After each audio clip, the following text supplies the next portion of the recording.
Brother Carl, dahil talagang naglimas po sila ng tubig kahapon, mga kapatid. Praise God. At nagkapatong-patong lang yung engagement namin, kaya hindi ko po sila natulungan maglinis dito kahapon. So maraming salamat. Ayan, sa atin pong mga musician, sa lahat po na nandito kahapon. Maraming salamat po na kahit wala kami, saglit lang kami ay nandoon po ang inyong pag-aayos sa lugar ng San Ginalaos. Hindi ko man mabanggit ang inyong mga pangalan, mga kapatid, ay ang Panginoong Diyos na po ang siyang bahala ng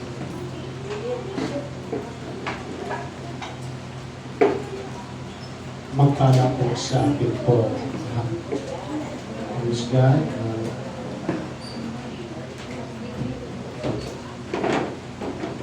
Lahat ng handang pagpalain na makalangit na pagpapala, magsabi, praise the Lord. Praise the Lord! Now, may I request mga kapatid, dahil sanay po akong mangaral ng walang tao. Praise God. Pinakalibing testimony ko mga kapatid sa isang krusada sa Bicol ay walang tao. At nakita ko ang presensya ng Panginoon. Hindi ko ako na-discourage doon. Hindi ako na-distract ng walang tao. Kapagkat wala man akong nakikitang nakikinig sa akin, nakita ko ang presensya ng Diyos, mga kapatid. Amen?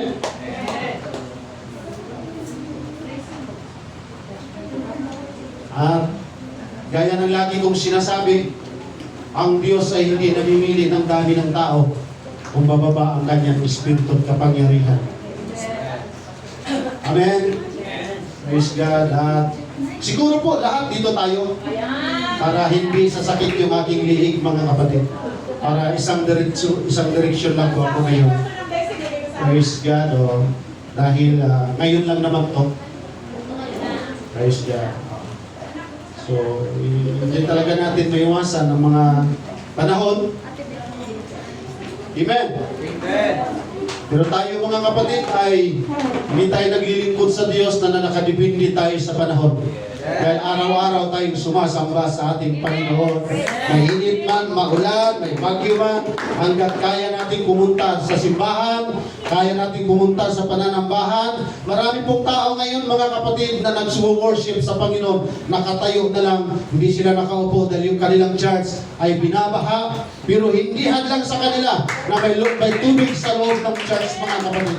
Ang nakakahadlang mga kapatid, yung hindi natin kayang ibigay ang ating puso, yung ating sarili sa atin pong Panginoon. Amen! Praise the Lord! So nakaka-encourage po sa atin yun. Nakaka-challenge po sa atin yun na kaya nilang sumamba na may tubig, tapos tayo hindi natin kayang sumamba. Salamat sa ating dakilang Diyos. Kami po ay magbabalik po sa salamat sa aming Panginoon, sa ating dakilang Diyos, dahil natapos namin ni Pastora G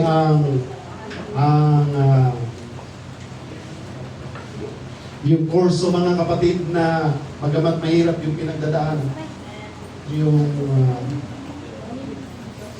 Ministry of Theology, Pastoral, ay ningkalis po kami ng Panginoon na magpatuloy. At meron na lang kaming 4 years na bubunuhin para makumplito po yung pag-aaral.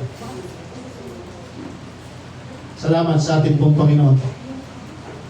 At sa umagang ito, patuloy pa rin tayo mag-aaral ng salita ng Diyos. Amen? Amen! Ang kaibahan lang, nag-aaral tayo na may kasamang hiyawan, papuri, palakpakan sa ating pong Panginoon. Maraming salamat po sa lahat ng mga nanay dahil napakaganda po yung inyong inawit. Amen? Dakilang katapatan ng Diyos. Kahit umuulan, tapat pa rin ang ating Panginoon. Mainit, tapat ang ating Panginoon. Sa lahat ng panahon, ang Diyos ay tapat. Shall we stand as we reading the Word of God? At ini-encourage ko yung ating mga young people na kung kayo ay mayroong time na mag-aral, mag-aral kayo mga kapatid. Hanggat di na tayo natatabunan ng lupa, mag-aral tayo.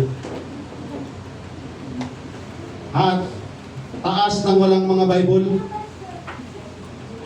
yung walang mga Bible, yes, Wala ba? ulit-ulitin ko mga kapatid, tanggalin natin ang ating hiya sa pagpapalakpak, tanggalin natin ang ating hiya sa pagsayaw, tanggalin natin ang ating hiya sa pagsigaw sa pangalan ng Panginoon, tanggalin natin yung ating hiya sa pagsabing praise the Lord, Yes. pagsabing hallelujah. The word hallelujah is the highest praise to God. Hallelujah, hallelujah, Jesus. Pag sinasabing hali, Pray. purihin, iya, tumutukoy sa Diyos. Kaya every time na sumisigaw tayong hallelujah, purihin ang Diyos.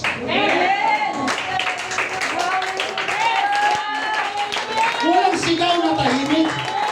Walang palakpak na tahimik. Pagkantay mo ng ating pag-uusapan mga kapatid, napupuno ang pananampalan ng ingay. Pag-worship ka ng God. Hindi tayo sumisigaw ng pupuri dahil maraming tao. Nagpupuri tayo dahil kasama natin ang ating Panginoon. Yung inaakala mong maganda sa paningin ng ating Panginoon, na pagsamba, gawin mo na mga Panginoon.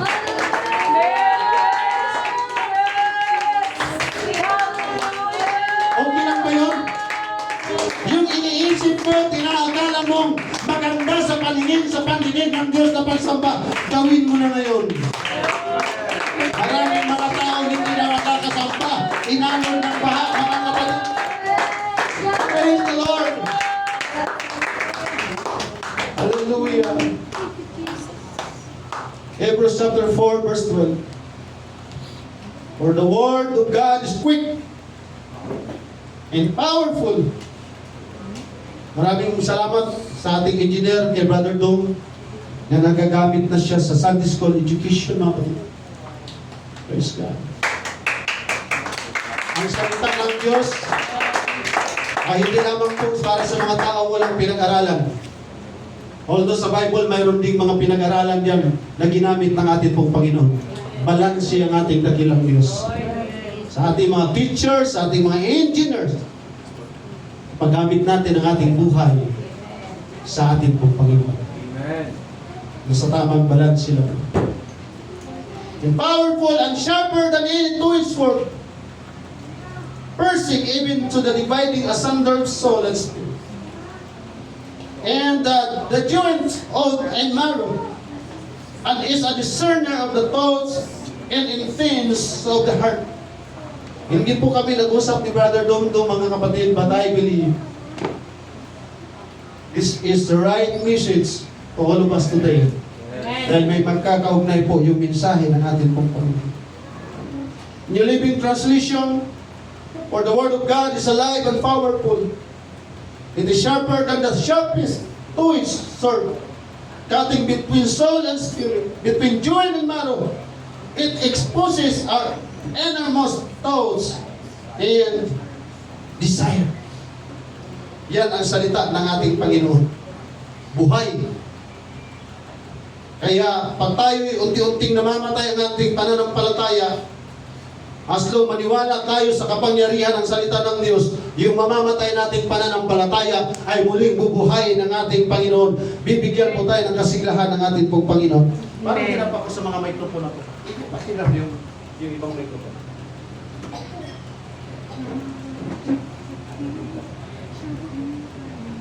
Thank you. Yun. At mabisa at matalas kaysa limang tabak na may dalawang talim, at tumatagos hanggang sa paghihiwalay ng kaluluwa, spirito ng mga kasukasuan ng utak, madaling kumilala ng mga pag-iisip at mga haka ng puso.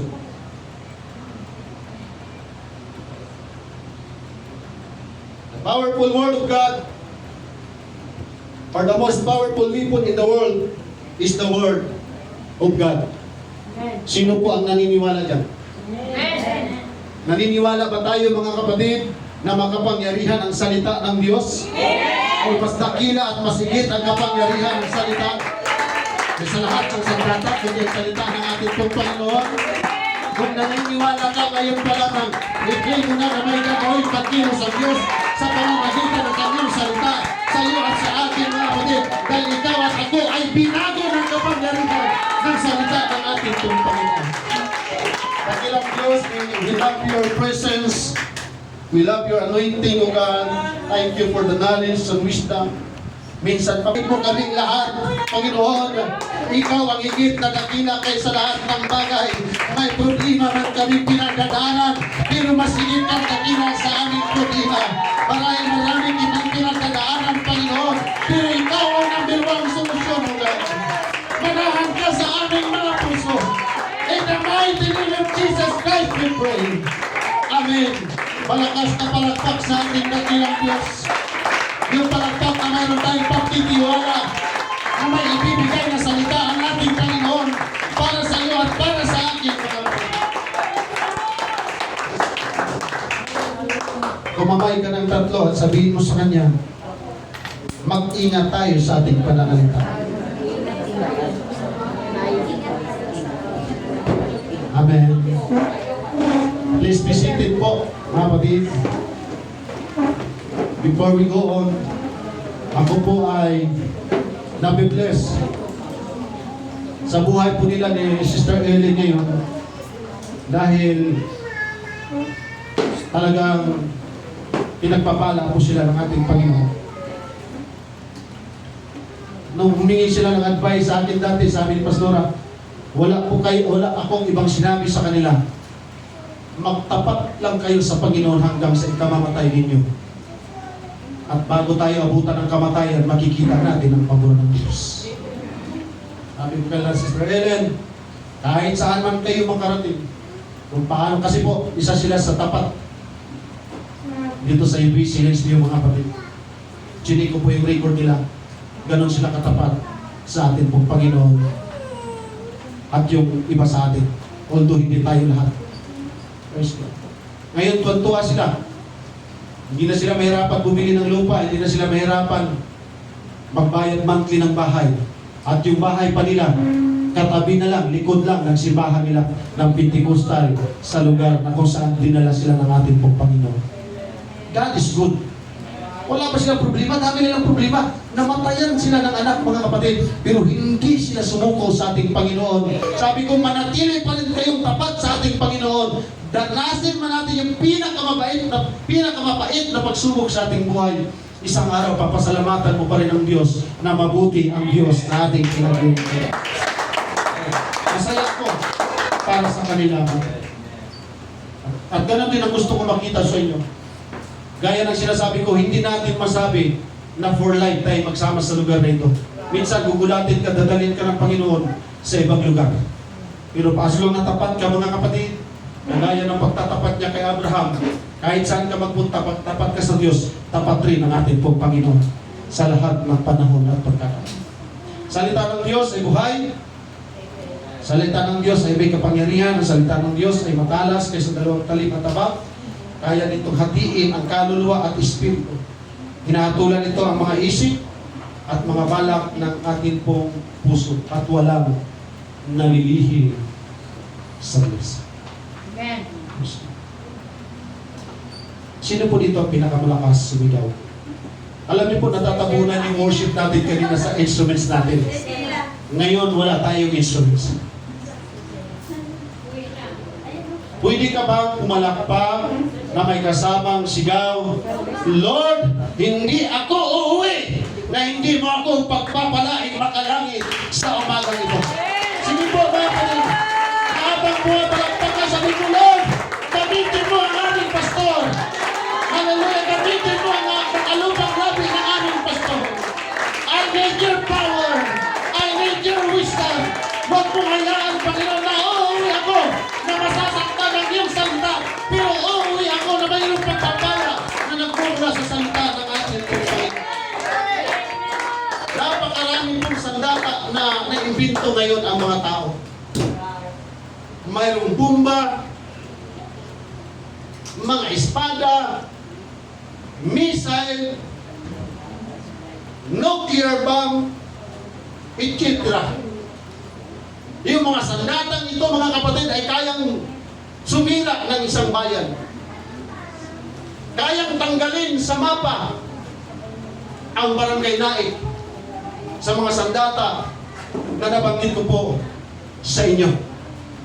Pero yung espada, yung missile, yung atomic bomb, machine gun, ay kinakalawang. Pero mayroong isang sandata na hindi naluluma, hindi nasisira, hindi kinakalawang, at hindi napapalitan. At sandatang ito ay hindi gawa ng tao. Pag ang sandata ay gawa ng tao ay nasisira. Pero kapag ang sandata ay gawa ng Diyos, hindi naluluma, hindi kinakalawang, hindi nawawala, hindi nasisira. At ang sandata na sinasabi ko sa inyo mga kapatid ay salita ng ating pong Panginoon. Amen? Yung mga sandata ng tao ay kayang sumira ng bansa. Pero yung sandata na gawa sa ating Panginoon ay kayang ayusin ang isang bansa. Naniniwala po ba kayo? Amen? Amen. Na kayang baguhin ng Diyos ang isang bansa. Naniniwala ba kayo na kayang sirain ang salita ng Diyos ang gawa ni Satanas, mga kapatid? Amen? Ngayon, masasabi natin na ang pinakamatinding sandata na nagawa ng tao ay yung sinasabing atomic bomb. Pero ang pinakamatindi sa lahat ng sandata ay ang salita ng Diyos. Sinabi ng Genesis chapter 1, magkaroon ng liwanag at nagkaroon ng liwanag.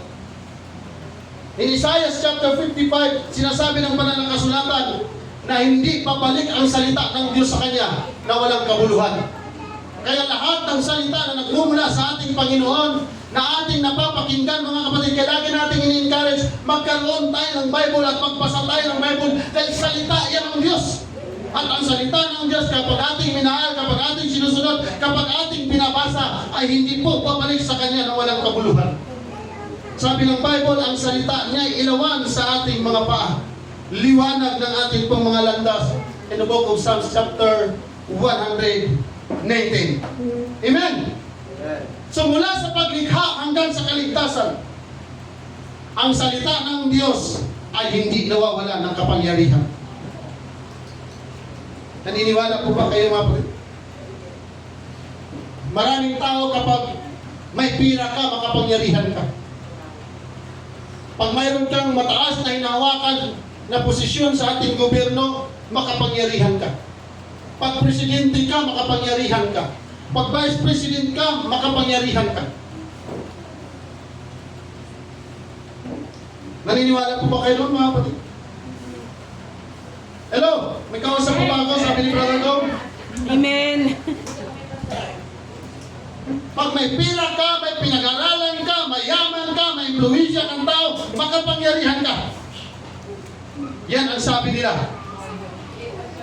Pwedeng totoo, dahil humahanga ang mga tao sa presidente, humahanga ang mga tao sa matatalino. Pero ang dapat nating hangaan, mga kapatid, na kailanman ay hindi kayang pantayan ng kapangyarihan, ay ang kapangyarihan ng salita ng ating Panginoon.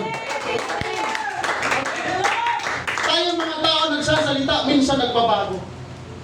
May mga taong nangangako, mga kapatid, na minsan hindi natutupad ang ating pong mga pangako. Mayroong nagsasabi na ang salita ng Diyos na imposible sa tao, nagiging posible sa ating pong Panginoon. Iniwala po ba kayo? Kaya ba nating paniwalaan na yung imposible sa tao ay hindi imposible sa Diyos? Kaya natin paniwalaan eh. Naniniwala ba tayo, mga kapatid, na yung imposible sa atin walang imposible sa Diyos? Amen. Yes, naniniwala tayo. Dahil marami sa atin naging masamang tao. Hindi tayo nabago ng magulang natin. Hindi tayo nabago ng religion natin. Pero nabago tayo sa kapangyarihan ng salita ng Diyos.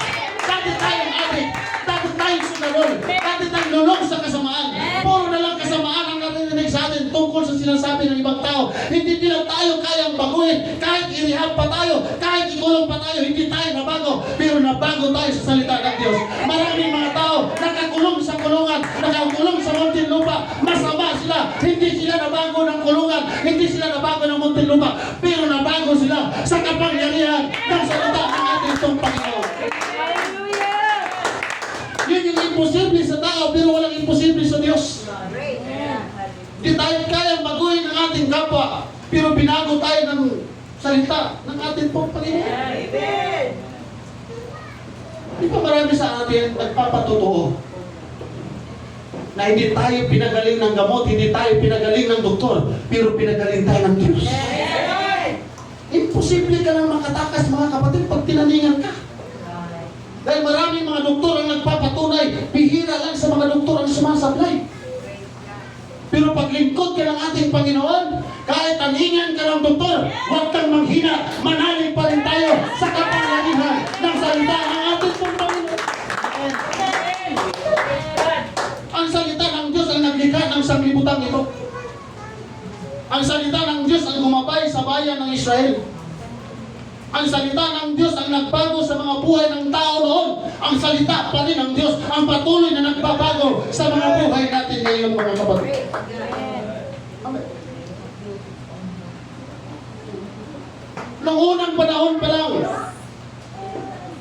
yung 5 books pa lang, yung sinasabing Torah, yung sinasabing Pentateuch, noon pa lang gusto nang sunugin ng mga hari. Maraming mga bansa na ayaw nila ng Bible. Maraming mga bansa na ayaw nila ng salita ng Diyos. May Bible dati si Pastor G. Sunog yung kabilang cover. Pero yung laman, hindi na sunog, mga kapatid. Maraming mga hari na ayaw nila ng salita ng Diyos. Maraming mga bansa na ayaw nila ng Biblia. Maraming mga bansa ang nagsasabing walang kapangyarihan ang salita ng Diyos. Maaaring sunugin ang papel, pero kahit kailan, mga kapatid, hindi natin pwedeng sunugin at walain ang katotohanan na kahit pinipilit nilang alisin ang salita ng ating Panginoon. Pero patuloy pa rin lumalaganap ang Bible, patuloy pa rin lumalaganap ang salita ng Diyos. Kaya ang kapangyarihan ng Diyos, yung salita ng kapangyarihan ng Diyos, ay hindi masusunog, mga kapatid. Tama po ba? Amen. Yan ang dahilan bakit tayo nagpupuri dahil sa salita ng Diyos. Yan ang dahilan kaya tayo sumasamba dahil sa salita ng Diyos. Yan ang dahilan bakit tayo lumuluhod, nananalangin, sumasayaw dahil sa salita ng Diyos. Amen. Dahil kung sa salita lang ng tao, bibili na lang tayo ng aso. Amen? Pero ikaw at ako ay patutoo na makapangyarihan ang salita ng Diyos. Hindi tayo magtitiis na maulanan, hindi tayo magtitiis na mabasa, hindi tayo magtitiis na maabunan, hindi tayo magtitiis na maglagkat, hindi lang tayo makaparinig ng salita ng ating pong Panginoon, mga kapatid. Amen. Ano, palagpakan natin ang ating Panginoon.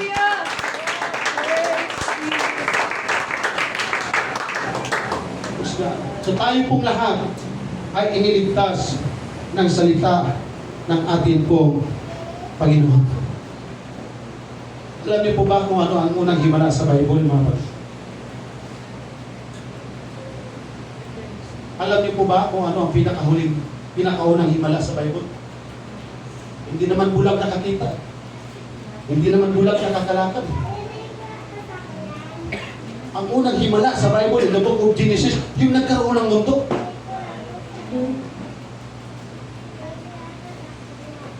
Amen? Sinabi lang ng Panginoon. Nagkaroon ng sanlibutan. Gaano katindi ang kapangyarihan ng ating pong Panginoon? Kaya niyang lumikha ng mundo. Ibig sabihin, kung kayang lumikha ng Diyos sa pamamagitan ng kanyang salita, kaya rin bigyan ng pag-asa sa pamamagitan ng salita ng Diyos kung tayo ay nawawalan ng pag-asa. Amen. Hallelujah. Kaya sa lahat ng nanghihina, sa lahat ng nawawalan ng gana, sa lahat ng nawawalan ng pag-asa sa buhay, manalig tayo sa salita ng ating Panginoon. Kung kaya niyang hikayin ang mundo sa pamamagitan ng kanyang salita, kaya niyang magbigay ng pag-asa sa bawat isa sa atin. Amen. Kaya sabi ng Bible, Book of Jeremiah, ang salita ng Diyos ay katulad ng martilyo. Parang apoy. Oh. Turuin mo yan, parang apoy. Bakit? Parang apoy. Dahil ang salita ng Diyos ang sumusunog sa ating kasalanan. Amen? Binasa natin yung Genesis hanggang Hebrews, hanggang Revelation, malalaman natin na napakarami nating kasalanan.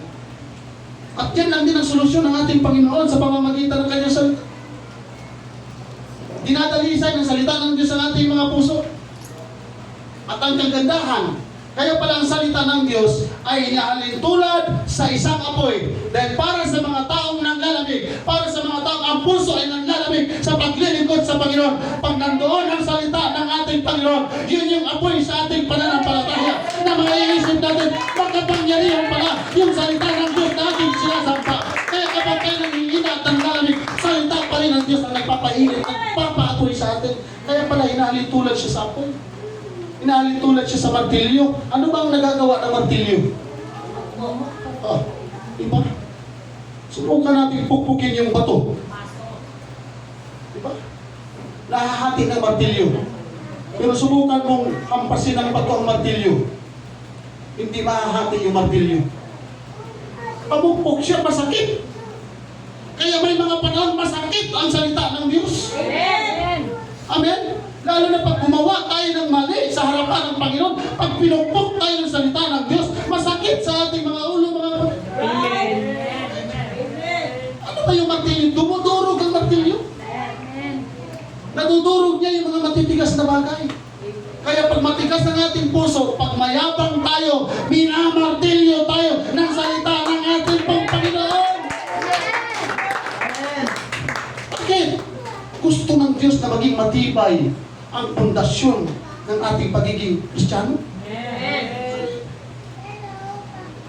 Maraming mga tao, mga kapatid, na ang gusto nila, yung maririnig nilang Word of God, yung tumatawa sila, nag-i-enjoy sila, yung gusto nila, masaya sila. Pero kailangan din natin apuyan ng salita ng ating pong Panginoon. Amen. Kailangan natin ng martilyo ng katotohanan, mga kapatid. Amen? Amen. So yung salita ng Diyos makapangyarihan.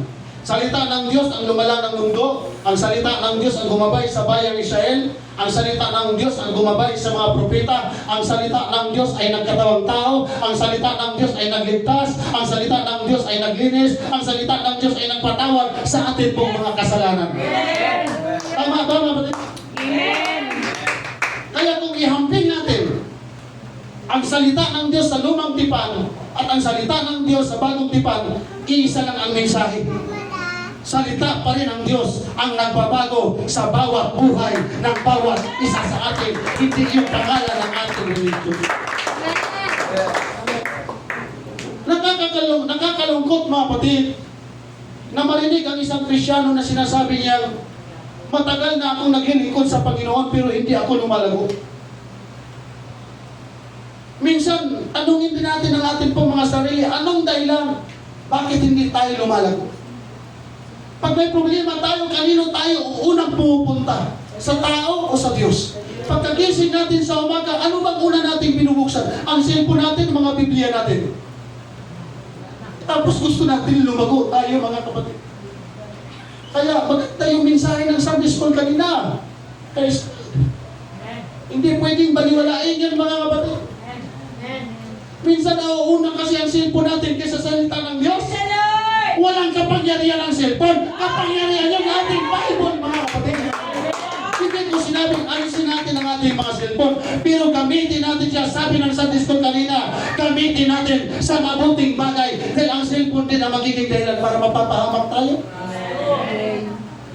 Hindi kami nag-usap ni Brother Dong, pero ay isang espiritu ang kumikilos sa atin, mga kapatid. Hallelujah. Si minsan, kaya di tayo lumalago, marami yung oras natin sa social media kaysa Bible. Diba? Yung nagtuturo yung Sunday School kanina, hindi tayo pumapalakpak kaano? Nag-antay lang tayo na may pumapalakpak. Pero ang ganda ng mensahe ng Sunday School, pinapaalalahanan tayo ng Panginoon sa mga bagay na nandito sa atin. Hindi tayo naging aware. Malayo na pala tayo sa salita ng ating Panginoon. Amen.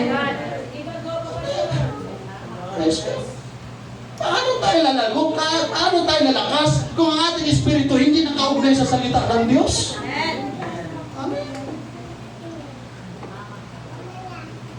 Hindi tayo lalago kahit kailan kung wala tayong tiwala sa salita ng ating pong Panginoon. Kaya nga po pinasigaw ko kayo kanina dahil useless ang salita ng tao pero may pakinabang ang salita ng ating Panginoon. Walang kapangyarihan yung ating salita pero yung salita ng Diyos makapangyarihan. Amen. Hallelujah. Amen. Hallelujah. Para tayo'y lumago, manatiling matibay, manatiling nag-aapoy, maging sabik tayo araw-araw sa salita ng ating Panginoon. Dahil ang salita ng Diyos ang magpapatibay, magbibigay ng ang pundasyon na matibay sa paglilingkod natin.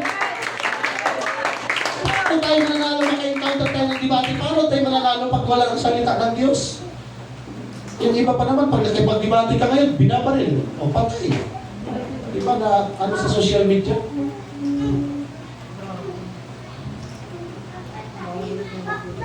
We cannot defend our faith without the word of God.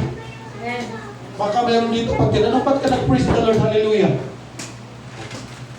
Ay, teka lang, i-chat ko muna si pastor. Diba mga kapatid? Kailangan natin ng salita ng Diyos. Amen? Hindi lamang dapat kailangan marinig natin, marinig ng ating mga tainga ang salita ng Diyos. Kailangan tanggapin sa pangloob nating pagkatao ang salita ng Diyos. Tanggapin ng ating puso, ng ating isip, ng ating kaluluwa, ng ating espiritu. Amen? Dahil ang salita ng Diyos ay hindi lang para sa ating tainga, para sa ating puso, para sa ating kaluluwa, para sa ating espiritu. Tama po ba mga kapatid? Hello? Amen. Okay lang ba kayo dyan? Hindi sapat na marinig natin ang salita natin, ang salita ng Diyos. Hindi sapat po yan. Dapat po yan pumasok sa ating puso. Dapat po yan pumasok sa ating buhay. Sabi mo sa iyo katabi, kaya ka pala nagbago. Kaya pala nagbago ka. Dahil binago ka na ng salita ng ating pong Panginoon. Dati tayong sumpungin, dati tayong magagalitin, dati tayong mainipin, pero ngayon, masayahin ka na. Ngayon, excited ka na magpuri, excited ka na maglingkod, kahit wala yung iba, pero nandito ka, sumasapat ka pupuri, dahil sa salita ng ating pong Panginoon.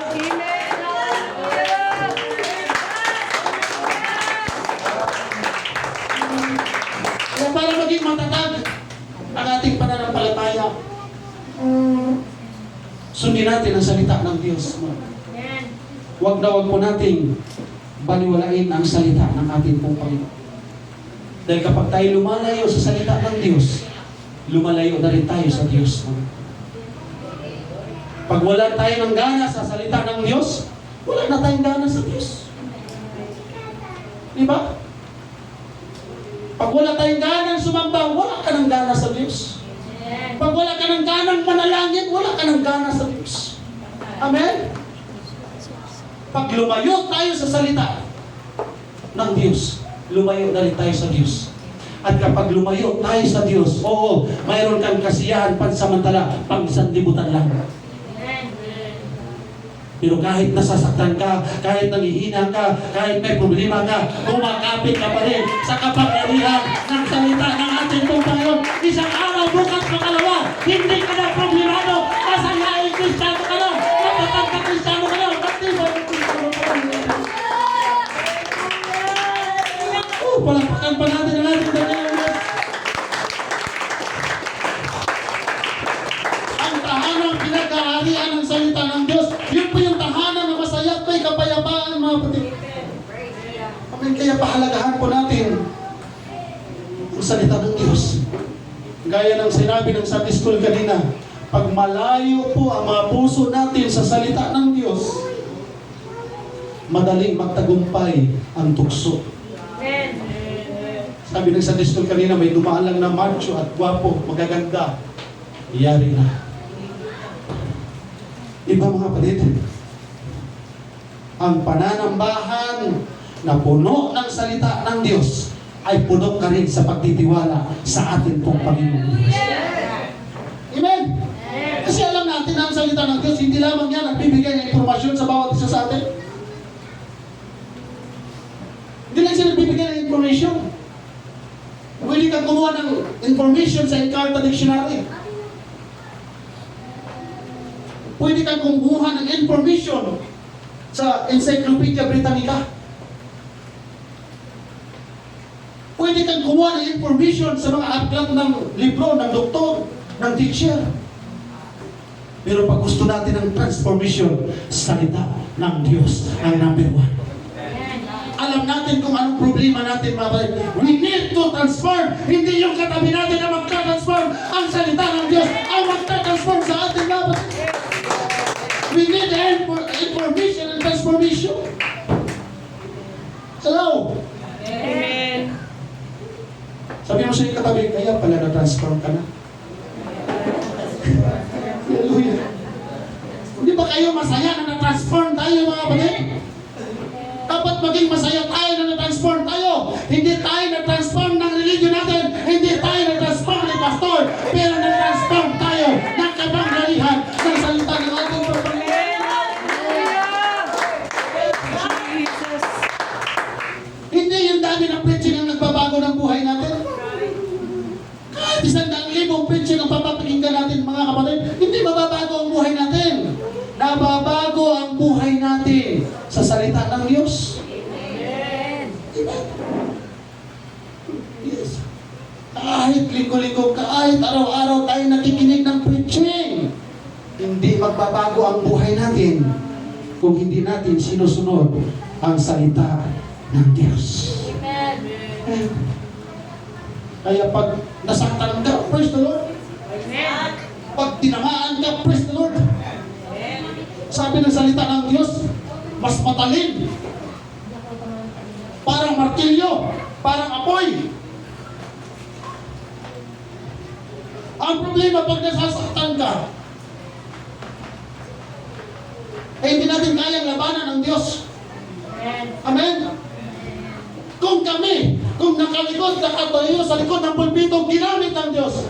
Pag nasaktan tayo, parang hinihiwa ang ating puso, na kulang na lang lalabas tayo at uuwi, mga kapatid. Kaya tila baga, sa atin ang tama ng lahat. Yun yung time na magpuri at magpasalamat sa ating Panginoon dahil pinapansay tayo, inaayos tayo ng ating Panginoon.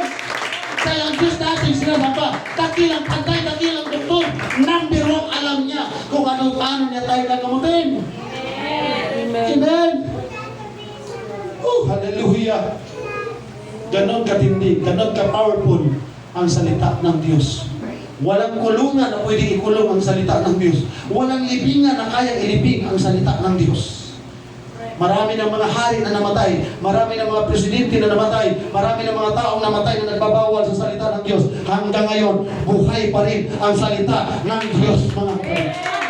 Mamatay na lang tayo, hindi pa babalik ang Panginoon. Buhay pa rin ang salita nito. Kaya talatalain natin ang buhay na makapangyarihan na salita ng Diyos pa. Amen. Kaya, tama yung inyong ginagawa. Walang pahiya-hiya sa pagpupuri sa Panginoon. Kasi, pagdating sa iba't ibang gawain sa labas ng church, grabe tayong napunta pa nga dito sa harap eh. Ngayon people sa Jesus Way. Mga patid. Ngayon people, dito kayo. Altar call, sos. Imbis papunta sa harap, palikod man. Alam nga naman maghanapan tayo.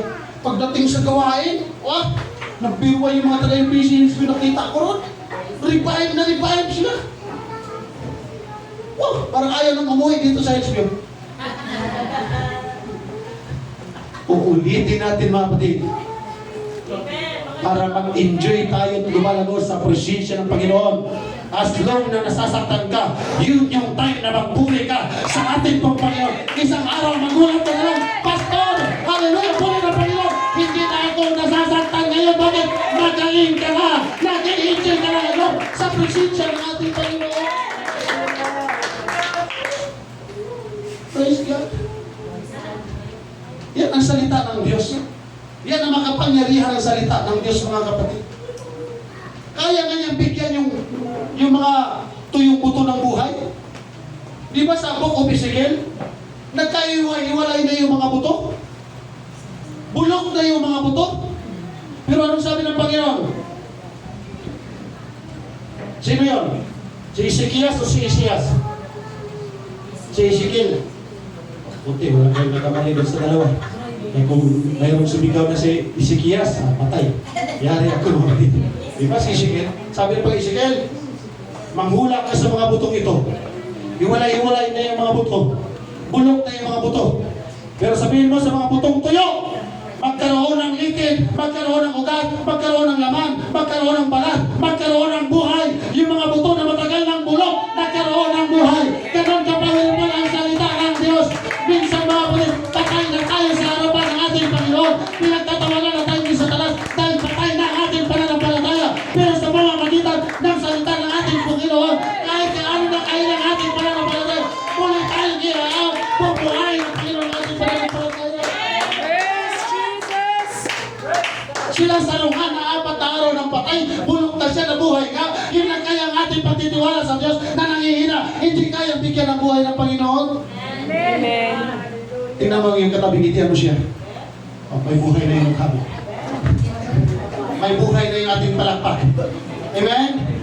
Pagpasok natin sa pananambahan, buhay dapat ang pagsamba, buhay ang kumustahan, buhay ang awitan, buhay ang panalangin. Hindi ka napunta rito mga kapatid para mamatay ang ating pananampalataya. Nakarating tayo sa lugar na ito. Bakit? Inakay tayo ng ating Panginoon. Dahil alam ng Diyos, kailangan natin ang salita niya. Amen. Amen. Hallelujah. Amen. Jesus. Paglaman natin basahin yung ating mga Bible, paniwalaan natin yan. Naniwala man tayo sa aklat ng Mat? Bible pa kaya? Wala pang libro ng Mat? May Bible na?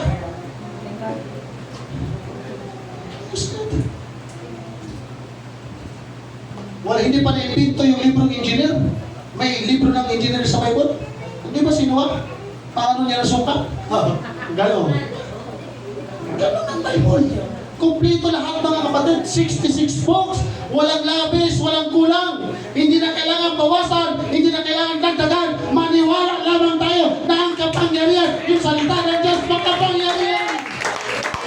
Praise God. Hallelujah. Hallelujah.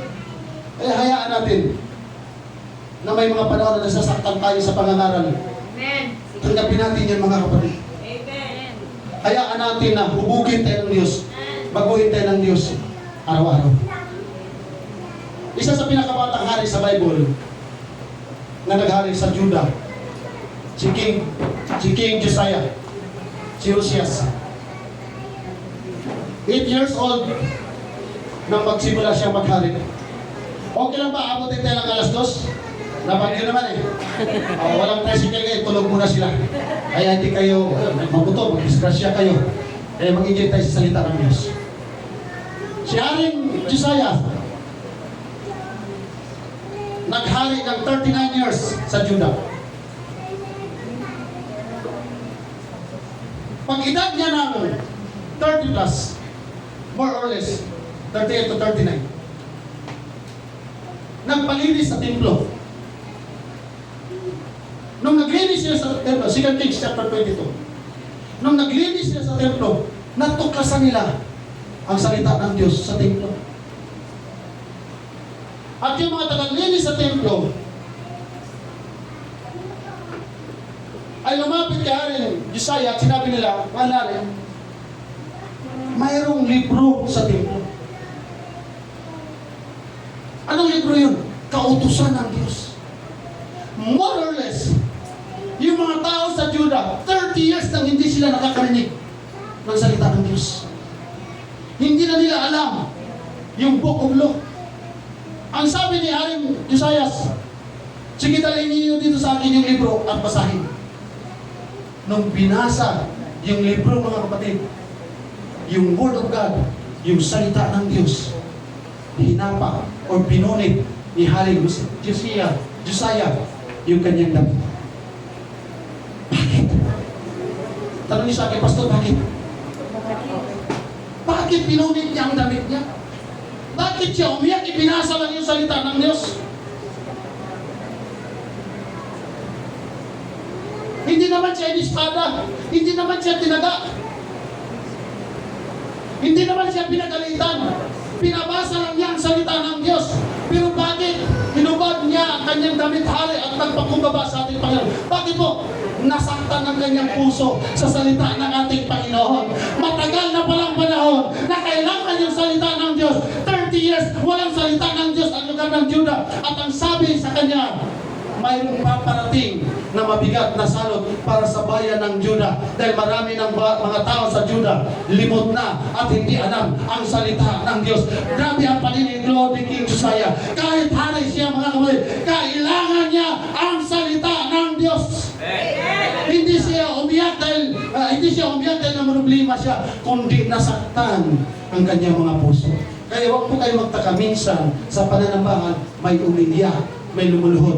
Yung iba dyan, hindi nag-i-enjoy. Yung iba dyan, nasasaktan ang puso dahil pinapalahanan ng ating Panginoon. At yung tayo ngayon, na kapag pinaalalahanan ka ng salita ng Diyos, na tumama sa ating puso ang salita ng Diyos, na tayo nasasaktan, mga kapatid, at pinapaluhod tayo ng ating Panginoon, doon yung time na magpasalamat ka dahil kinausap ka ng salita ng Panginoon. Grabe ang kapangyarihan ng salita ng Diyos. Amen. Binasa lang. Binasa lang. Ganun ka-powerful. Agos sa ating kaluluwa. Agos sa ating mga buto. Ang salita ng ating pong Panginoon. Kaya anong nangyari sa bayan ng Juda? Grabe ang revival. Imbis na malipol sila, hindi sila nalipol. Mga kapatid, bakit? Nanumbalik ang kanilang pagtitiwala at pagsamba sa Diyos. 30 years, more or less, sumasamba na sila sa iba't ibang Diyos-Diyusan. Ang pamumuhay ng mga tao sa Juda, puro na kasamaan. Pero isang araw nabasa nila ang salita ng Diyos bago nila tanggapin ang pagkahatol ng Diyos. Nagsisi sila mga kapatid at kumilos ang Diyos. Kaya sa templo, mayroong revival. Kaya sa loob ng iglesia, ang taong nare-revive, yun yung mga taong kinakausap na puspos ng Espiritu ng ating pong Panginoon. Kaya ako po yung hirap pagdating sa bahay. Nalulungkot ako, mga kapatid, dahil meron akong nakikitang mga kapatiran na sumasamba na parang mga tuhod ng kawayan. Yung iba nag-iiyakan na, yung iba nare-revive na, yung iba nagpupuri, yung iba nagpalakad-lakad lang. Kawawang nila lang, mga kapatid. Sayang ang mga bihis natin kung hindi natin siya sambahin ng totoo. Sayang yung mga pamasahe natin na yung kanyang salita ay baliwala sa ating mga tainga. Sayang yung naulanan tayo, wala rin pala tayong gana. Amen! Huwag natin sayangin ang araw ng pagsamba. Huwag natin sayangin ang araw ng pagpapuri. Huwag natin sayangin ang salita ng Diyos. Palakpakan natin ang ating dakilang Diyos.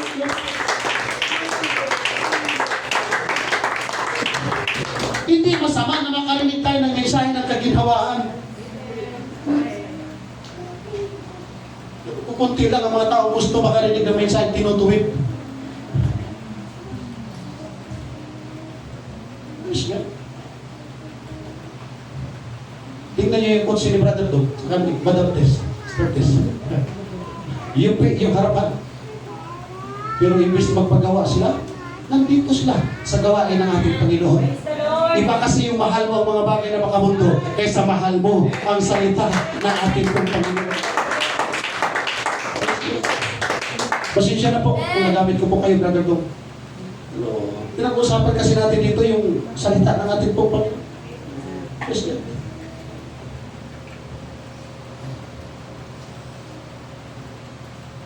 O, sabi ni Mama Ada, ayaw mo na niyang umawit. Marahil nangusap sa kanya ang Panginoon sa pamamagitan ng kanyang salita. Usong leader po ka, nasa kita.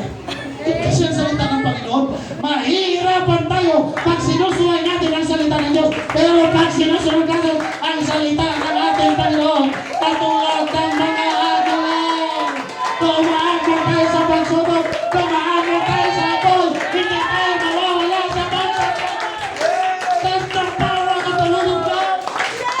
Kaya kahit walang tao, enjoy pa rin tayo, mga kapatid. Palagpakan natin ang ating dakilang Panginoon.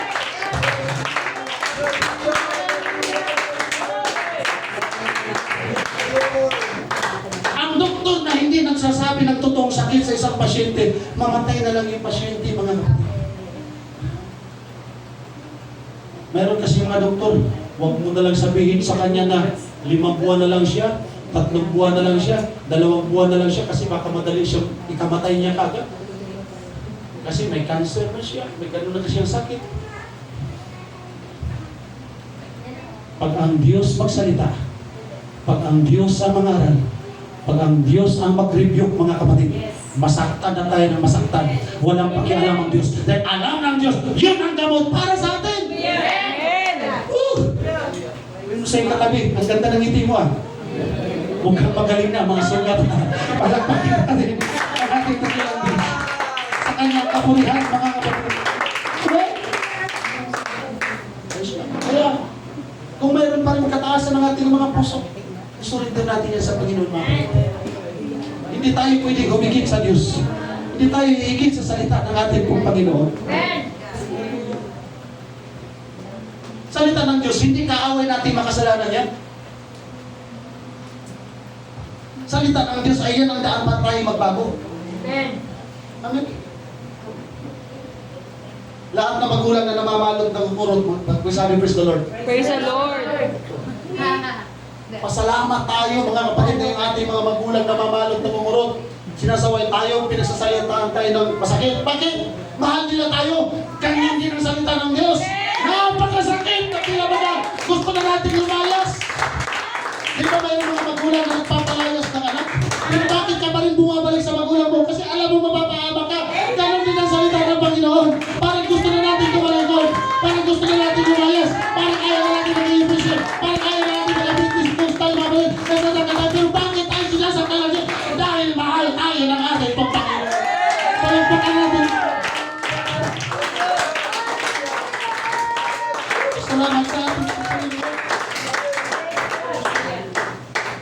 Hindi naman tayo pinapahiya ng salita ng Diyos. Sabi. Never po tayo pinapahiya ng salita ng Diyos. Ginagamit lamang niya ang kanyang mga salita para tayo ligtas.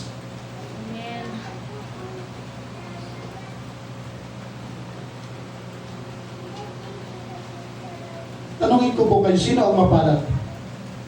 Yung mga taong tumalikod sa Diyos o yung mga taong nananatili sa Diyos? Amen. Mapalad pala yung nananatili. Kaya kahit nasaktan, kahit nahihirapan, kahit nawawalan ng gana, magpuri pa rin tayo, tumamba pa rin tayo sa ating Panginoon. We need the word of God. Hindi litsong manok ang kailangan ng ating kaluluwa. Hindi litsong baboy ang kailangan ng ating espiritu. Kailangan nito ang salita ng ating pong Panginoon. Amen?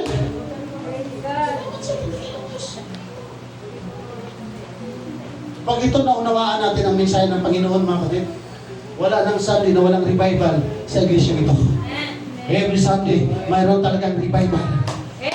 Every Sunday I pray, I said meron talagang revival. Pag maunawaan natin ang mensahe ng Panginoon sa umagang ito. Amen? Yes, God. Mahalin natin ang salita ng Diyos. Sundin po natin ang salita ng ating Panginoon. Amen. Dahil kapag ang salita ng Diyos ang maghahari sa ating mga buhay, ang kasalanan ay umaatras. Kapag ang salita ng Diyos ang pumupuno sa ating mga puso, nawawala ng kapangyarihan ng kasalanan. Tama? Sabi ni Brother Luke kanina, pagtingin natin sa Facebook, may nakabikini, may nakashort na nakalabas ang pusod, makikita natin yan. Pag wala tayong word of God, yan ang papasok sa atin, mga kapatid. Amen? Ibig ang salita ng Diyos ang pupuno. Praise God. Ang nakakalungkot, walang alam sa salita ng Diyos, alam yung trending. Doon mo makikita, alam talaga kung ano yung unang binubuksan. Kung ang Bible ba, walang cellphone. Hallelujah. Walang pinaka-the best na trending. Kung maghanap po kayo ng number 1 na trending, hanapin nyo na sa Bible. Dahil dito natin makikita ang number 1 na trending. Amen? Hallelujah. Palakpakan natin ang ating Panginoon.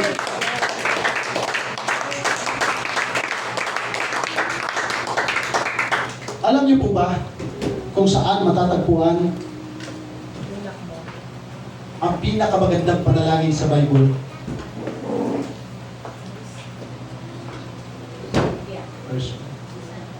Bilib ako sa memory mo, engineer. Matandaan mo yung prayer ni Sister Chuck. Pero alam niyo ba saan sa Bible, mga kapatid, matatagpuan ang pinakamagandang panalangin? Alam niyo ba kung sino karakter sa Bible ang mayroong pinakamagandang panalangin?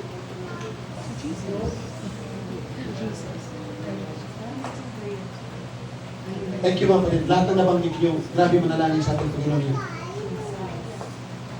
In Book of Psalms, chapter 100, verse 39. Ngayon niyo po maunawaan bakit sinasabi ng Bible, Amen, after God's own heart. Napakagandang manalangin ni Han David. Sabi niya, siyasatin mo ako, O Diyos. Kaya doon nag-umpisa yung kantang, siyasatin mo, Jesus. Diyan yan kinuha mo. Sabi niya, Lord, siyasatin mo ako. Alamin mo ang laman ng aking puso. Alamin mo ang aking puso. Tayong lahat, mga kapatid, bago manalangin, alam na ng Diyos eh. Anong mayroon tayo? Amen. Pero grabe yung panalangin ito, napakaganda. Basahin nyo na lang yung buong chapter para masanay po kayo magbasa ng buong chapter. Psalms 139. Nung nananalangin siya, sabi niya, Lord, siyasatin mo ang puso ko, O Diyos. Hindi niya sinabi, Lord, siyasatin mo ang puso ng kapatiran ko. Siyasatin mo ang puso ng katabi ko ngayon sa upuan. Pero ang sabi ni King David, search my heart, O God. Amen. Di ba mayroong kanta si King David? Renew our right spirit within me. Sabi niya, Lord, siyasatin mo ako. Ibig sabihin, magkakaroon tayo ng totoong revival, mga kapatid. Kung titigil tayo sa pagtuturo ng kasalanan ng ibang tao, every time na manalangin tayo, ipasiyasat natin sa Diyos ang laman ng ating pong mga puso. Amen? Pinikinibig siya sa atin kung sarili kong puso, Panginoon. At kung nakita mo na hindi maganda ang aking puso, create in me a clean heart, O God. Dahil kapag tayong lahat, mga kapatid, maayos ang ating puso, malinis ang ating puso ay masaya sa salita ng Diyos. Walang dahilan na hindi ka nagpupulit sa ating Panginoon. Walang dahilan na hindi ka sasampa na mula sa puso sa harapan ng ating pong Panginoon. Kasi pwede naman natin itago yung ating kasalanan sa mga tao, pero hindi natin pwede itago sa Diyos yan. Okay? Bago pa tayo lumapit sa Kanya, alam na niya. Sa lahat ng mga iyakin, magsabi, praise the Lord. Pwede natin itago ang ating mga luha sa ating kapwa, pero hindi natin na itatago sa Diyos yan. Kaya yung kalagayan ng ating puso, kung mayroon man itong kapaitan, mga kapatid, kung mayroon man itong mabigat na problema, sabi nga ng Sunday School kanina, alisin natin yung ating pagiging mainggitin.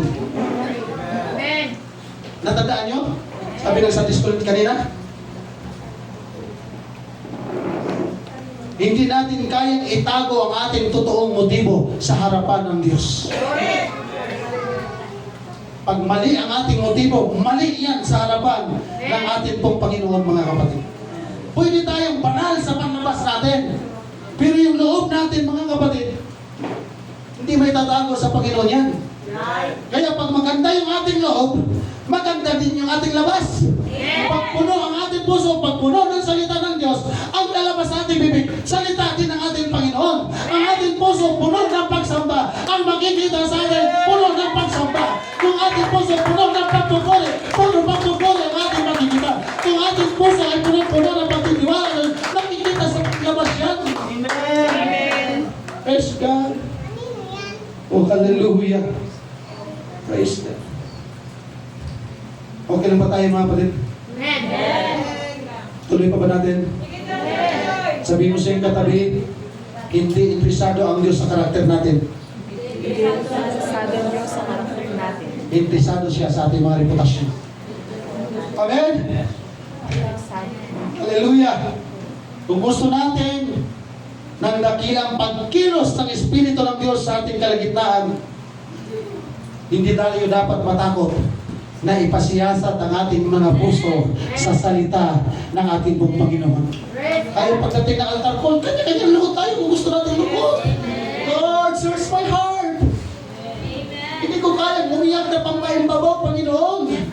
Hindi ko kaya umiyak, O God, na punong-puno ako ng pag-aalinlangan. Lord, hindi ko kaya magpuri sa iyo na ang puso ko may kalahating Kristiyano, may kalahating hindi. Search my heart, O Lord. Pag hindi ito karapat-dapat sa iyong harapan, katulad ni King David, create in me a clean heart and renew the right spirit within me and restore unto me the joy of thy salvation. Wow! Pag ganun ang ating ginagawa, mga kapatid, kahit walang musician, kahit walang nagtutugtugan, kahit walang nag-aawitan, mapupuno ang lugar na to ng ingay ng pagsambang makalangit, mga kapatid. Palampakan natin ang ating takilang. Dahil yung salita ng Diyos na sumusugat sa atin, salita rin ng Diyos ang nagpapagaling sa atin, mga kapatid. Kaya pag tinutuwid tayo ng salita ng Diyos, huwag tayong magmatigas. Magpasako po tayo sa salita ng ating pong Panginoon. Amen. Palagpakan natin ang ating dakilang Diyos. Nagbabago ang panahon. Nagbabago ang kultura. Nagbabago ang technology. Nagbabago ang relo. Nagbabago ang laptop. Nagbabago ang cellphone. Nagbabago ang mukha, sabi ni Sister Sheila. Ay, akala natin babae, lalaki pala. Ay,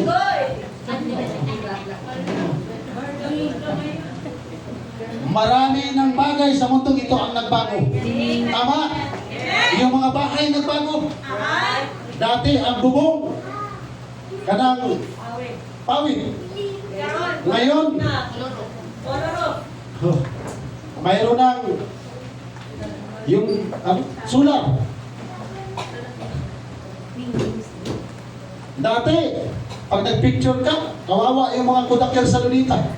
Nagkagawala. Dahil nagbago ang technology.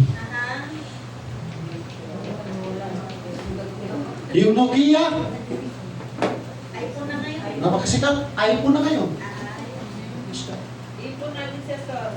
From Genesis hanggang ngayon, napakarami nang nagbago. Pero bakit nananatili ang salita ng Diyos? Yes! Amen! Bakit nananatili ang salita ng Diyos? Dahil ikaw at ako, magbago man sa mundo ito, pero mayroon siyang lugar na inihanda, lugar na wala ng pagbabago. Palagpakan natin ang ating dakilang Diyos.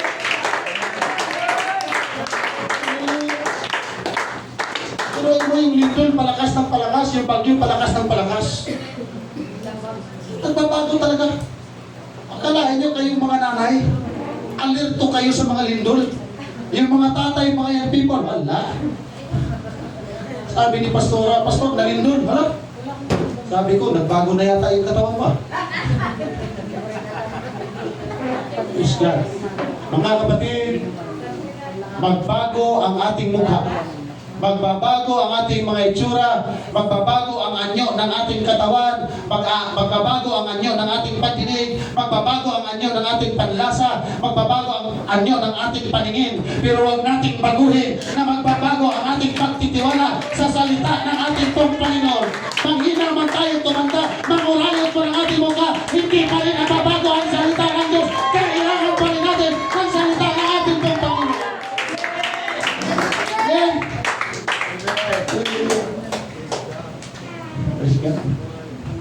Sarap pala mangaral pag wala sila.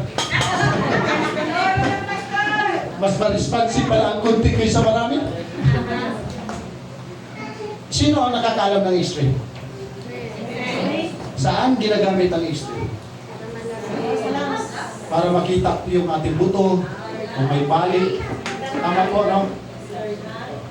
Ay, yung CT scan, saan siya ginagamit? Sa ulo. Sa ulo. Ay, yung MRI, saan siya ginagamit? Para makita yung ating buto, makita yung ating utak, makita yung laman ng ating loob. Tama? Pero ano ang naimbento na bagay na nakakakita ng laman ng ating utak? Anong bagay ang naimbento na nakakakita ng nilalaman ng ating puso? Praise God, napakatalino talaga yung preacher kahapon. Sinaaman. Grabe, saya ko doon, no? Natatalsikan sila ng ulan, nagpupuri yung mga nanay, nandun ako sa loob. Saya ko. At saya, tingnan mga kapatid. Yun yung hinahanap ng Diyos. Ibig magkaroon ng division, kahit magulan, magsama-sama na lang tayo, mga kapatid. Gusto ba tayo pag-iwalayin ang kaaway, pero salita pa rin ang Diyos ang nag-uuktay sa atin. Yung history, yung sisistan, yung MRI, katawan lang ng tao ang nakikita niya, pero hindi nakikita ang Espiritu, hindi nakikita ang kaluluwa, pero yung salita ng Diyos, tumatago sa ating puso, tumatago sa ating buto, tumatago sa ating kaluluwa. Ganun siya kapatid. Kaya alam ng Diyos na nasasaktan tayo, alam ng Diyos na naghihina tayo, alam ng Diyos na napapagod tayo, at alam rin niya ang number one solution. Ang number one solution, kapag nanghina ka, magpakapuspos ka sa Espiritu ng ating Panginoon. Alam niyo ba mga kapatid, ang pinakamalakas na tao na magpuri sa simbahan, hindi yung mga taong milyonaryo, yung mga taong maraming problema, pero pinagod si Ayos, tinugo ng ating Panginoon. Praise God! Kaya tayong lahat, napakasarap magpaapoy. Napakasarap magpakapuspos sa Espiritu Santo. Pag ang pastor, puspos. Pag-asawa ng pastor, puspos. Ang musician, puspos. Ang song leader, puspos. Lahat tayo nangapuspos. Bisang puspusan ka ng demonyo, walang magagawa. Pagpuspos tayo lahat ng Espiritu ng ating Panginoon. We need the word of God. Kailangan natin ang salita ng Diyos. Dalang salita ng Diyos ay kapangyarihan. Amen. Iyan ang hinahanap ng Diyos sa atin. Huwag lang po natin itong basahin, paniwalaan po natin yan. Amen. At napakasarap ipamuhay araw-araw sa salita ng Diyos. Hindi naman tayo hahatulan ng Diyos sa dami nating nalalaman eh. Hahatulan yan tayo kung paano natin sinunod ang kanyang mga salita. Amen. Kaya mas maganda na sumunod na tayo sa salita ng Diyos. Kasi yung salita ito, yun yung magliligtas sa nagtitiwala. Ito rin yung hahatol sa nagbabaliwala sa Kanya. Amen? Amen. Praise God. Salamat sa ating pong Panginoon. Kaya, makaasa ba ako mga kapatid? Sa mga susunod na linggo, sino ba yung tatayo sa debosyo? Sino ba yung tatayo sa Sunday school? Sabi ni Ma'am Miser kanina, okay lang pastor, sa linggo. Kung ako lang, tisod ako. Uy, nag-aaral ako, nag-pray pa ako para may pag-devotion. Tapos sasabihin sa akin ni pastor, sa linggo na lang. Marahil ma'am, marami pang idadagdag ang Panginoon. Kaya hindi niluog ngayon. Pero ulit lang mga kapatid, paalala ko lang. Kasi medyo malayo kami at medyo may mga aberya din kaming nadalanan. Pagdating ng RTRT, 2 o 3, go! Amen. Kahit hindi mapuno ang simbahan, ang mahalaga, nauna na sa atin ang presensya ng ating Panginoon. Mahalaga ang salita ng ating pong dakilang Diyos. Amen? Amen. So handa na tayong lahat na makita ni Satanas ngayon na ikaw at ako ay mapupuspos ng Espiritu at kapangyarihan ng ating pong Panginoon. Mga kapatid, tatanungin ko po kayo. Ano ang gusto nating marinig na sermon every Sunday? Yung nagpapasaya? O yung binabago tayo? Binabago. Kasama, Pastor. Dalawa. Mix. Go. Masaya at pagbabago. Yes, Lord. So, okay. I-pray natin sa Panginoon yan. Pero i-prepare natin ang ating sarili. I-prepare natin ang ating mga puso. Dahil kapag pagbabago ang gusto natin, masakit talaga yan mga kapatid. Yes. But the truth shall set us free. Masakit man yan, okay lang. Masakit man yan, maglilingkod pa rin tayo. Masakit man yan, mananalangin pa rin tayo. Masakit man yan, magpupuri pa rin tayo. Masakit man yan, susunod pa rin tayo. Dahil binabago tayo ng Diyos araw-araw. Palagpakan natin ang ating naging. Huwag na natin pabay. Sino dito ang nakasakay na ng eroplano? Praise God. Yung wala, pagitaas ang kamay. Ayun. Praise God. Ayun si Pastora. Sama ka sa akin sa Dumaguete. Hindi, may karabaw naman doon. Saka yung balsa. Doon ka na lang sumakay. Di ba sa mga airport ko, kapatid? Di ba mayroong tinatawag na security scanner? Anong dahilan? Para malaman yung laman ng bag. Kasi tayong sasakay sa aeroplano at nakasakay sa aeroplano, di natin nakikita lahat. Pero pag dinaanan sa security scanner, magugulat ka, makikita. No? Di ba? Ang tindi niya. Matindi niya. Lahat ng mga airport mayroong security scanner. Pero bakit may mga droga pa rin nakakalusot? Thank you. Under the table at may kasabwat. Kaya nakakalusot. Yun, may buhaya. Oh. So ang scanner mga kapatid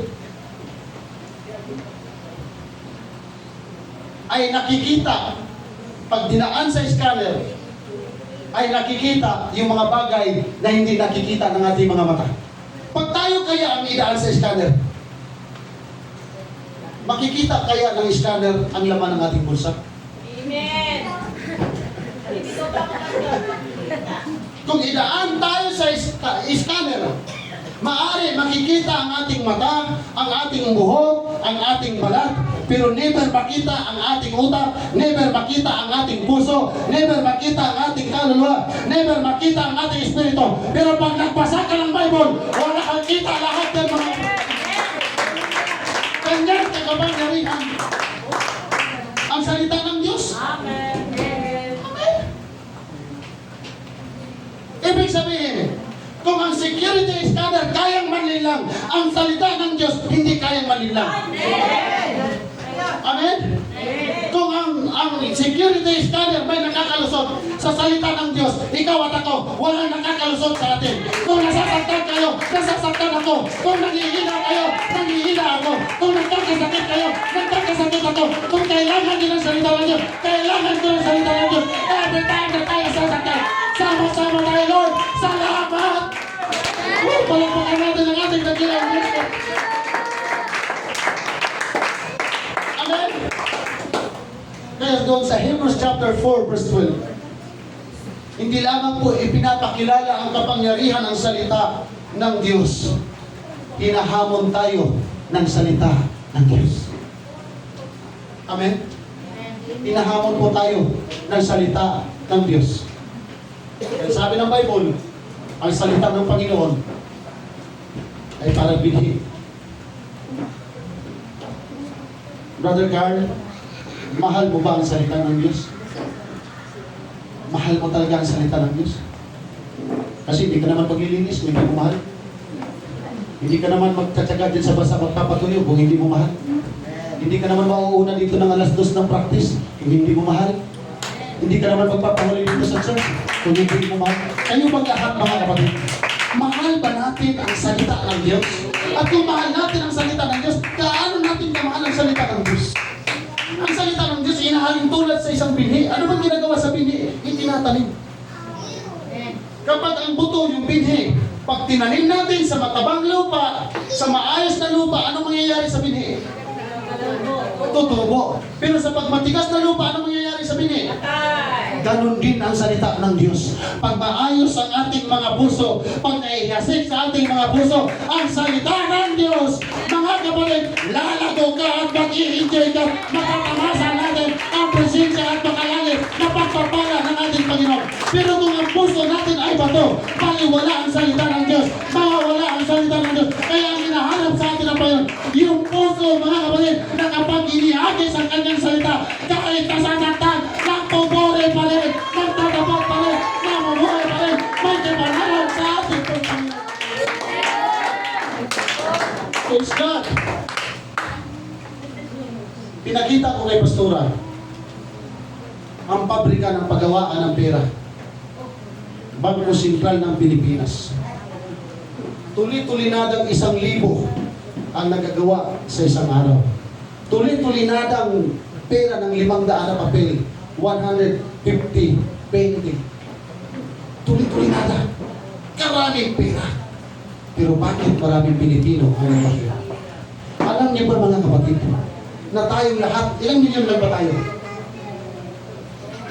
Wala pa nga tayong bilyon eh. Pero yung pera na gagawa nila araw-araw, trilyon, bilyon. Saan napunta ang pera? Mapala tayo, tayong bansa, mayroon tayong pagawaan ng sariling pera.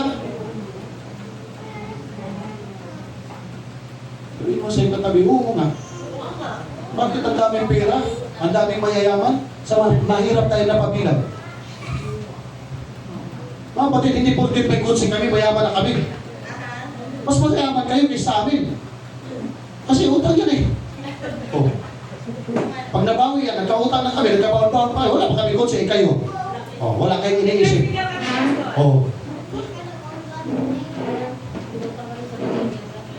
Mga batid, walang bansa. Sabi nila, mayroon daw bansa, lahat nakatira, mayayaman. Kaya kumukuha sila na mahihirap para magtatrabaho sa kanila. Pero wala pa yatang 10 bansa ang masasabi natin lahat ng tao mayaman. Bakit may mahirap? Bakit may mahirap, mga kapatid? Kung ang bansa natin kayang gumawa ng trilyon na pera araw-araw, bakit ikaw at ako hindi kayang bigyan ng 1 milyon? Ibig sabihin, mga kapatid, araw-araw pwede ang bawat isa sa atin bilyonaryo araw-araw. Pero kung yun ay luluubin ng Panginoon, patay tayong lahat. Kaya salamat sa mga magnanakaw ng pera. Kasi hatulan sila ng Diyos. Pero ang sabi ng Bible, mapapalad yung mga taong mga dugha at nauuhaw dahil bubusugin sila ng salita ng Panginoon. Dahil kung bilyonaryo tayo, ay baka nasa buwan na tayo? Kasi kung tayo lahat mga Pilipino bilyonaryo, patay tayong lahat. Sino pang maglilinis ng church? Bilyonaryo na si Brother Carl. Sino magkikitara kung bilyonaryo na si Brother Sherwin? Kung lahat tayo bilyonaryo, kung ang buong Pilipinas bilyonaryo ang tao, sino magsasahin? Ha? Sino ang kukunin mo bodyguard? Bilyonaryo din. Sino magdadrive ng bicycle? Bilyonaryo din. Sino magtatanim ng palay? Bilyonaryo din. Sino din ang mga ngaral na salita ng Diyos? Bilyonaryo. Sino ang makikinig? Bilyonaryo lang. Salamat, ikaw at ako. Mahirap, walang pera, pero pinagyaman tayo ng salita ng ating Panginoon.